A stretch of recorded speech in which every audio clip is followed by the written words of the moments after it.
हाय student, मैं Salarsa Khan, class 12 political science semester 4 जो final exam के लिए बहुत ही इम्पोर्टेंट क्वेश्चन होने वाला है। Semester 4 set 2। इससे पहले मैंने क्लास 12 का सेमेस्टर 4 का सेट 1 पॉलिटिकल साइंस का अपलोड कर दिया है। इससे पहले आप लोग उस वीडियो को देख लें और सब्सक्राइब कर दें चैनल को। और यहाँ पर हम लोग पढ़ते हैं पॉलिटिकल साइंस क्लास 12 का सेमेस्टर 4 सेट 2। ठीक, इम्पॉर्टेंट क्वेश्चन।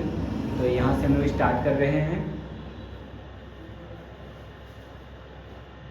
चैप्टर का नाम है अंतर्राष्ट्रीय संबंध, प्रमुख अवधारणाएं और राजनीतिक सिद्धांत, यथार्थवाद, आदर्शवाद, उदारवाद और मार्क्सवाद, संक्षिप्त रूपरेखा। ठीक, शॉर्ट नोट्स इसमें दिया है जो इम्पोर्टेंट है। इसको शॉर्ट नोट्स पढ़ने से शॉर्ट टाइप क्वेश्चन बहुत ईजी से याद हो जाएगा। इसको अच्छा समझ लेना है कि अंतर्राष्ट्रीय राजनीति एवं दर्शन में कई विचारधाराएं विकसित हुई है जिनका समाज, राज्य और विश्व राजनीति पर गहरा प्रभाव पड़ा है। इसमें यथार्थवाद, आदर्शवाद, उदारवाद और मार्क्सवाद प्रमुख है। यथार्थवाद में क्या बताया गया है कि यथार्थवाद के अनुसार राज्य अपनी सुरक्षा और स्वार्थ को सर्वोच्च मानते हैं। शक्ति और सैन्य क्षमता को ही सबसे बड़ा साधन माना जाता है। शक्ति और सैन्य क्षमता यानी क्या, अपना पावर और सैन्य शक्ति यानी प्रजा का शक्ति होना जरूरी है, सबसे बड़ा साधन माना जाता है। इसमें शक्ति संतुलन और राष्ट्रीय हित की बात प्रमुख है। आदर्शवाद में क्या बताया गया है कि आदर्शवाद का मानना है कि विश्व शांति, नैतिकता, सहयोग और अंतर्राष्ट्रीय संगठन के माध्यम से संभव है। यह मानवता है कि युद्ध में समस्याओं का समाधान नहीं होता, बल्कि संवाद और समझौते से अस्थायी शांति कायम की जा सकती है। उदारवाद में बताया गया है, उदारवाद व्यक्ति की स्वतंत्रता, समानता और अधिकारों पर आधारित है। राजनीति और अर्थव्यवस्था में लोकतंत्र, मुक्त व्यापार और जन सहभागिता को महत्व दिया जाता है। अंतर्राष्ट्रीय स्तर पर यह आपसी सहयोग और संस्थाओं की भूमिका को रूपरेखांकित करता है। मार्क्सवाद में क्या बताया गया है कि मार्क्सवाद जो है आर्थिक वर्ग संघर्ष पर आधारित विचारधारा है। इसके अनुसार समाज शोषक और शोषित वर्गों में बटा है। पूंजीवाद असमानता पैदा करता है, इसलिए समाजवाद और अंतः साम्यवाद की न्यायपूर्ण व्यवस्था ला सकते हैं। निष्कर्ष में बताया गया है कि इन विचारधाराओं ने राजनीति और समाज को अलग अलग दृष्टिकोण दिए हैं। यथार्थवाद शक्ति पर, आदर्शवाद नैतिकता पर, उदारवाद स्वतंत्रता पर और मार्क्सवाद आर्थिक समानता पर जोर देता है। सभी मिलकर हमें विश्व और समाज को समझने की व्यापक दृष्टि प्रदान करते हैं। ये जो है इंग्लिश वर्जन के लिए, इंग्लिश मीडियम के लिए है और इसे अच्छे से आप लोग नोट डाउन कर लीजिएगा। और 2 मार्क्स का क्वेश्चन हम यहाँ से पढ़ते हैं यथार्थवाद के बारे में। यथार्थवाद की परिभाषा क्या है? तो यथार्थवाद की परिभाषा क्या है? यथार्थवाद राजनीति में शक्ति और राष्ट्रीय हित को प्रधान मानता है। इसमें मानवीय व्यवस्था और राज्य की वास्तविकता पर जोर दिया जाता है। ठीक, सेकंड नंबर क्वेश्चन है यथार्थवाद के मुख्य सिद्धांत क्या है? शक्ति संतुलन, राष्ट्रीय हित, मानव स्वार्थ, अंतर्राष्ट्रीय संघर्ष और राज्य केंद्रित दृष्टिकोण यथार्थवाद के मुख्य सिद्धांत है। थर्ड नंबर क्वेश्चन, यथार्थवाद में राज्य का क्या महत्व है? यथार्थवाद में राज्य सर्वोच्च इकाई है जिसका उद्देश्य शक्ति और सुरक्षा सुनिश्चित करना है। अन्य आदर्शों की अपेक्षा व्यवहारिक हितों को प्राथमिकता दी जाती है। फोर्थ नंबर क्वेश्चन, यथार्थवाद और आदर्शवाद में मुख्य अंतर क्या है? यथार्थवाद में शक्ति और हित प्रधान है, जबकि आदर्शवाद में नैतिकता, कानून और अंतर्राष्ट्रीय सहयोग पर जोर दिया जाता है। 5 नंबर क्वेश्चन है प्रमुख यथार्थवादी विचारक कौन थे? तो थ्यूसिडाइडस, निकोलस मैकियावेली, थॉमस हॉब्स और हंस माग्रेथाउ यथार्थवादी विचारकों में शामिल है। आदर्शवाद में क्या है कि आदर्शवाद का मुख्य उद्देश्य क्या है? तो आदर्शवाद का उद्देश्य न्याय, नैतिकता और शांति के सिद्धांतों के आधार पर अंतर्राष्ट्रीय संबंधों को समझना है।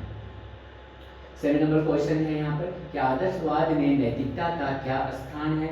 तो यहाँ पे दिया है आदर्शवाद में नैतिकता सर्वोच्च है। राज्य और अंतर्राष्ट्रीय संगठन को नैतिक मूल्य और कानून के अनुसार काम करना चाहिए। 8 नंबर क्वेश्चन है आदर्शवाद में शांति कैसे संभव है।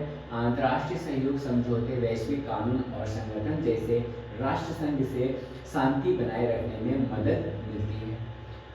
9 नंबर क्वेश्चन है आदर्शवाद और यथार्थवाद में अंतर स्पष्ट कीजिए। तो आदर्शवाद नैतिकता कानून और सहयोग पर भरोसा करता है।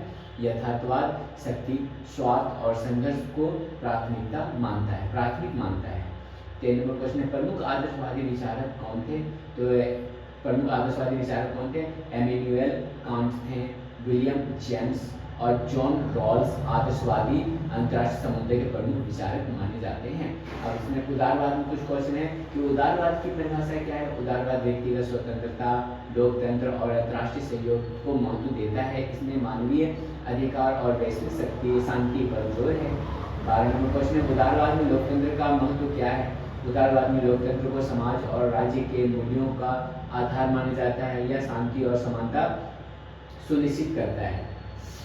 30 नंबर क्वेश्चन है उदारवाद और अर्थव्यवस्था का दृष्टिकोण क्या है। उदारवाद में मुख्य व्यापार और आर्थिक सहयोग को प्रोत्साहन मिलता है। यह व्यक्तिगत और वैश्विक समृद्धि में सहयोग महत्वपूर्ण है। उदारवाद में अंतर्राष्ट्रीय संगठन क्यों जरूरी है। अंतर्राष्ट्रीय संगठन देशों के बीच सहयोग, विवाद समाधान और वैश्विक शांति बनाए रखने में मदद करते हैं। 50 नंबर क्वेश्चन है प्रमुख उदारवादी विचारक कौन थे। जॉन लॉक थे, एडम स्मिथ और वुडरो विल्सन उदारवादी विचारकों के में प्रमुख हैं। ठीक है ना। मार्क्सवाद में क्या है कि मार्क्सवाद की परिभाषा क्या है। तो मार्क्सवाद समाज में वर्ग संघर्ष, पूंजीवाद और सामाजिक न्याय पर ध्यान देता है। इसका उद्देश्य वर्गहीन समाज बनाना है। 17 नंबर क्वेश्चन मार्क्सवाद में वर्ग संघर्ष का क्या महत्व है। मार्क्सवाद के अनुसार इतिहास में सामाजिक परिवर्तन मुख्य रूप से शोषित और शोषक वर्ग के संघर्ष से होता है। 18 नंबर क्वेश्चन है मार्क्सवाद में राज्य का क्या दृष्टिकोण है। तो मार्क्सवाद में राज्य को शोषक वर्ग का उपकरण माना जाता है जो समाज में आर्थिक असमानता को बनाए रखता है। 19 नंबर क्वेश्चन है मार्क्सवाद में अर्थव्यवस्था का क्या महत्व है। मार्क्सवाद में अर्थव्यवस्था समाज का आधार है। उत्पादन के साधन पर नियंत्रण सामाजिक संरचना और राजनीति को प्रभावित करता है। 20 नंबर क्वेश्चन मार्क्सवाद और उदारवाद में मुख्य अंतर क्या है। तो मार्क्सवाद वर्ग संघर्ष और साम्यवाद पर जोर देता है। उदारवाद व्यक्तिगत स्वतंत्रता को लोकतंत्र पर भरोसा करता है। 21 नंबर क्वेश्चन प्रमुख मार्क्सवाद विचारक कौन थे। कार्ल मार्क्स है और फ्रेडरिक एंगेल्स है प्रमुख विचारक है। उन्होंने पूंजीवाद के खिलाफ सामाजिक न्याय की व्याख्या की है। 22 नंबर क्वेश्चन मार्क्सवाद में सामाजिक न्याय का अर्थ क्या है। सामाजिक न्याय का अर्थ है वर्गों के बीच समान अवसर, संपत्ति का न्याय, संगत वितरण और शोषण का अंत है। 23 नंबर क्वेश्चन है कि मार्क्सवाद के इतिहास को कैसे समझा जाता है। तो इतिहास को आर्थिक संरचना और वर्ग संघर्ष के दृष्टिकोण से समझा जाता है। परिवर्तन मुख्यतः आर्थिक कारणों से होता है। 24 नंबर क्वेश्चन मार्क्सवाद का वैश्विक दृष्टिकोण क्या है। मार्क्सवाद वैश्विक स्तर पर पूंजीवाद के विरोध और अंतर्राष्ट्रीय श्रमिक वर्ग की एकता को महत्व देता है। 25 नंबर क्वेश्चन यथार्थवाद, आदर्शवाद और उदारवाद और मार्क्सवाद का मुख्य अंतर क्या है। यथार्थवाद व्यक्ति और हित, आदर्शवाद नैतिकता और शांति, उदारवाद स्वतंत्रता और सहयोग, मार्क्सवाद वर्ग संघर्ष और सामाजिक न्याय है। तो इस तरह से जो है शॉर्ट टाइप क्वेश्चन मार्क्स का जो है 25 नंबर क्वेश्चन है। 25 नंबर क्वेश्चन तक जो है ये कंप्लीट हुआ है।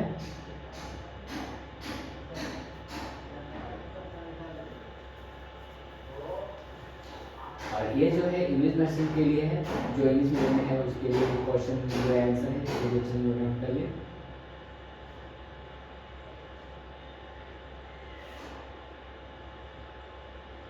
मैं भी स्क्रॉल कर रहा हूँ से।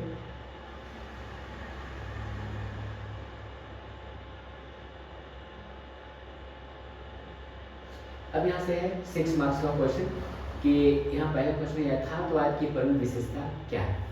तो यथार्थवाद एक जो है राजनीतिक और दार्शनिक विचारधारा है जो वास्तविक दुनिया और शांति शक्ति के आधार पर राजनीति का विश्लेषण करती है। यथार्थवाद के अनुसार राज्य और समाज का प्रमुख उद्देश्य सत्ता का संरक्षण और सुरक्षा है। यह विचारधारा मानती है कि अंतर्राष्ट्रीय संबंधों में नैतिकता का स्थान सीमित होता है और राज्य अपने स्वार्थों के अनुसार निर्णय लेता है। यथार्थवाद में मानवीय प्रकृति को स्वार्थपूर्ण और शक्ति केंद्रित माना गया है। हम मार्गरेथा और ड्यूसिडीज यथार्थवाद के प्रमुख चिंतक हैं। यथार्थवाद की विशेषताएं जो है इस तरह से दिया है कि सत्ता प्रधानता राज्य के निर्णयों में शामिल और सुरक्षा सबसे महत्वपूर्ण है। 2 नंबर स्वार्थ की मान्यता राष्ट्र और व्यक्ति दोनों अपने स्वार्थ को प्राथमिकता देते हैं। 3 नंबर है नैतिकता का सीमित प्रभाव, राजनीति में नैतिकता का प्रभाव सीमित होता है। 4 नंबर है अंतर्राष्ट्रीय स्थिरता, अंतर्राष्ट्रीय स्तर पर शक्ति संतुलन बनाए रखना आवश्यक है। निष्कर्ष में क्या बताया गया है कि यथार्थवाद हमें वास्तविक राजनीति को समझने में मदद करता है। यह सिद्धांत बताता है कि सत्ता और स्वार्थ के बिना राष्ट्र और समाज की सुरक्षा असंभव है। सेकेंड नंबर प्रश्न है कि आदर्शवाद का अर्थ और विशेषता स्पष्ट कीजिए। तो आदर्शवाद वह विचारधारा है जो मानव और समाज के आदर्शों, नैतिकता और सिद्धांतों पर आधारित है। यह मानती है कि राजनीति का उद्देश्य केवल शक्ति प्राप्ति नहीं बल्कि न्याय, समानता और मानव कल्याण भी है। आदर्शवाद के अनुसार अंतर्राष्ट्रीय संबंधों में नैतिकता का महत्वपूर्ण स्थान है और देशों को अपने निर्णय में नैतिक और न्याय संगत होना चाहिए। आदर्शवाद की विशेषता है कि नैतिकता प्रयोग राजनीति में न्याय और नैतिकता महत्वपूर्ण है। 2 नंबर है शांति की और झुकाव या युद्ध की बजाय सहयोग और वार्ता को प्राथमिकता देता है। 3 नंबर है समानता और मानवता, सभी मानवों के समान अधिकारों और कल्याण पर विश्वास। 4 नंबर सिद्धांत आधारित नीति और निर्णय सिद्धांतों पर आधारित होने चाहिए। निष्कर्ष में बताया गया है कि आदर्शवाद जो है राजनीति को केवल शक्ति तक सीमित नहीं करता, यह हमें नैतिक और न्यायपूर्ण समाज की ओर प्रेरित भी करता है। तो अब यहाँ 3 नंबर क्वेश्चन है, उदारवाद के प्रमुख सिद्धांतों और भूमिका क्या है। तो उदारवाद लोकतंत्र, व्यक्तिगत स्वतंत्रता, मानवाधिकार और कानून का पालन को प्रमुख मानता है। यह विचारधारा मानती है कि समाज में सभी व्यक्तियों को समान अवसर मिलना चाहिए और राज्य का कार्य उनकी सुरक्षा और विकास सुनिश्चित करना है। उदारवाद आर्थिक, सामाजिक और राजनीतिक क्षेत्रों में मानवता और स्वतंत्रता का समर्थन करता है। उदारवाद का सिद्धांत यहाँ 1 नंबर हो गया कि व्यक्तिगत स्वतंत्रता, हर व्यक्ति को अपने राय और कार्यों में स्वतंत्रता। 2 नंबर है समान अवसर, समाज में सभी को शिक्षा और रोजगार के समान अवसर। 3 नंबर है लोकतांत्रिक शासन, जनता के निर्णय और प्रतिनिधित्व का महत्व। 4 नंबर है कानून का शासन, कानून सभी पर समान रूप से लागू होना चाहिए। निष्कर्ष में बताया गया है कि उदारवाद समाज में समानता, स्वतंत्रता और न्याय सुनिश्चित करता है। यह समाज को प्रगतिशील और लोकतांत्रिक बनाता है। 4 नंबर क्वेश्चन, मार्क्सवाद की विशेषता और उद्देश्य क्या है। तो मार्क्सवाद कार्ल मार्क्स और फ्रेडरिक एंगल्स द्वारा प्रतिपादित समाजवादी विचारधारा है। यह मुख्यतः समाज में वर्ग संघर्ष, उत्पादन के साधनों की समानता को और पूंजीवाद की आलोचना पर आधारित है। मार्क्सवाद मानती है कि समाज में 2 प्रमुख वर्ग होते हैं, पूंजीपति और मजदूर। पूंजीपति उत्पादन के साधनों पर नियंत्रित रखते हैं जबकि मजदूर मेहनत करते हैं। इसका उद्देश्य वर्गहीन समाज और समान वितरण स्थापित करना है। मार्क्सवाद की विशेषता हो जा रहा है 1 नंबर यहाँ पर कि वर्ग संघर्ष, समाज में आर्थिक और सामाजिक असमानता वर्ग संघर्ष को जन्म देता है। 2 नंबर सामाजिक समानता, उत्पादन के साधनों की समान भागीदारी होती है। 3 नंबर है पूंजीवाद की आलोचना और पूंजीवाद समाज में शोषण और असमानता। और 4 नंबर समानतावादी उद्देश्य मजदूरों और गरीबों के लिए न्याय और समान अवसर। निष्कर्ष में बताया गया है कि मार्क्सवाद समाज को समानता और न्याय की दिशा में ले जाती है या आर्थिक और सामाजिक सुधार की नींव रखती है। और 5 नंबर क्वेश्चन है,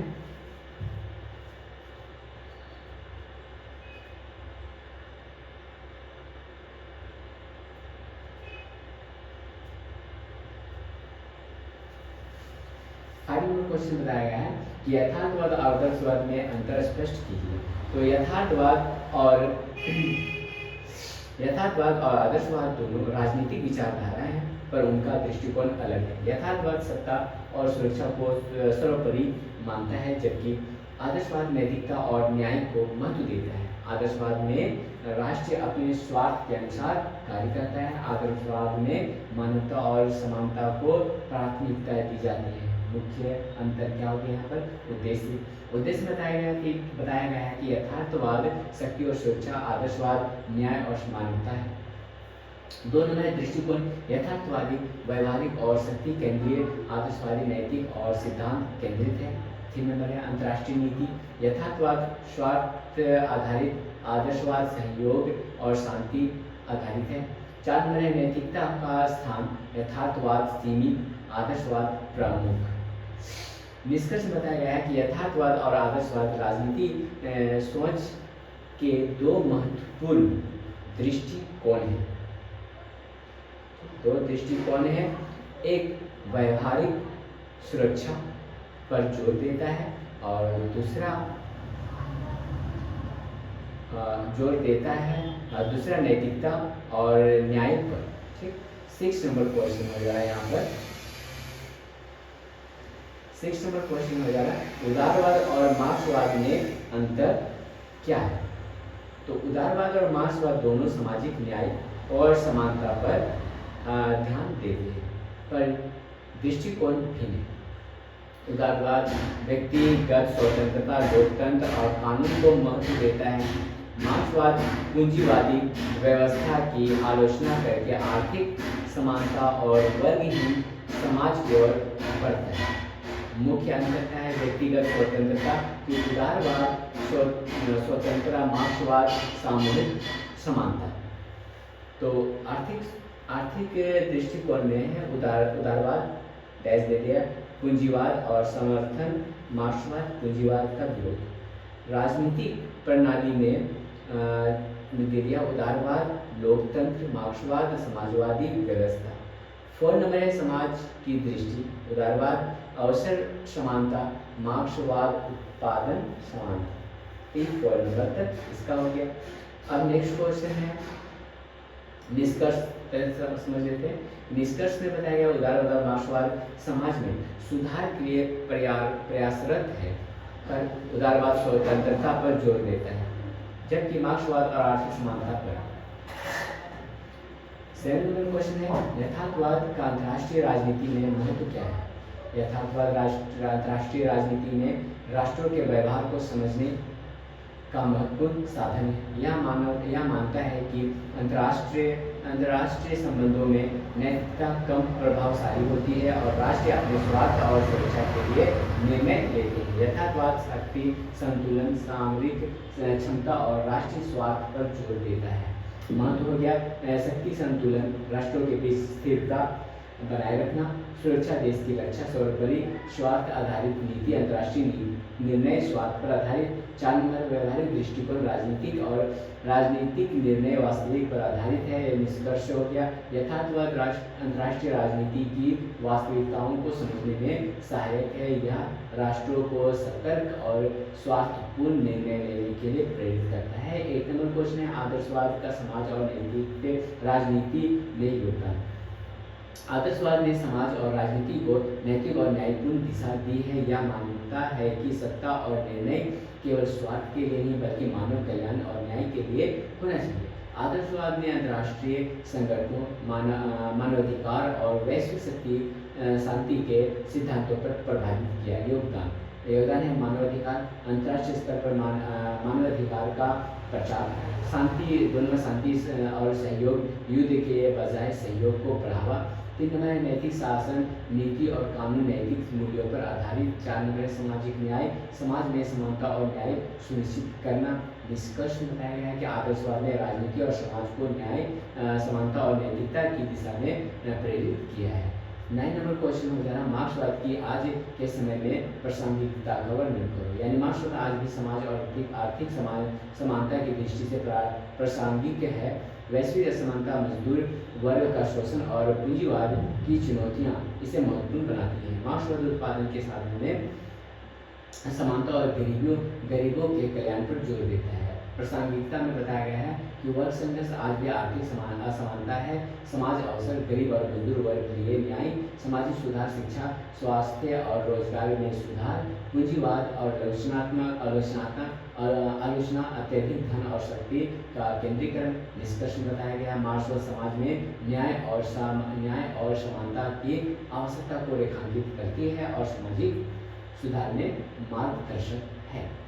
3 नंबर क्वेश्चन है, चारों विचारधाराओं का समग्र मूल्यांकन कीजिए। यथार्थवाद, आदर्शवाद, उदारवाद और मार्क्सवाद सभी महत्वपूर्ण राजनीतिक और सामाजिक विचारधारा है। यथार्थवाद सुरक्षा और शक्ति पर जोर देता है तथा आदर्शवाद न्याय और नैतिकता पर, उदारवाद स्वतंत्रता और लोकतंत्र पर और मार्क्सवाद समानता और वर्गहीन समाज पर। ये विचारधाराएं अलग अलग दृष्टिकोण देती हैं पर सभी समाज और राजनीति को बेहतर बनाने का प्रयास करती है। जो समग्र मूल्यांकन में बताया गया यथार्थवाद व्यवहारिक निर्णय है, आदर्शवाद नैतिक और न्यायपूर्ण दृष्टि है, उदारवाद लोकतंत्र और स्वतंत्रता है, मार्क्सवाद आर्थिक और सामाजिक समानता है। और निष्कर्ष में बताया गया है सभी विचारधारा मिलकर समाज और राजनीति को संतुलित, न्यायपूर्ण और विकासशील बनाने में सहायक है। अब इस तरह जो इंग्लिश वर्जन के लिए है वो इंग्लिश मीडियम लोग के लिए इंग्लिश वर्जन, इसको एक साथ आप लोग देखें।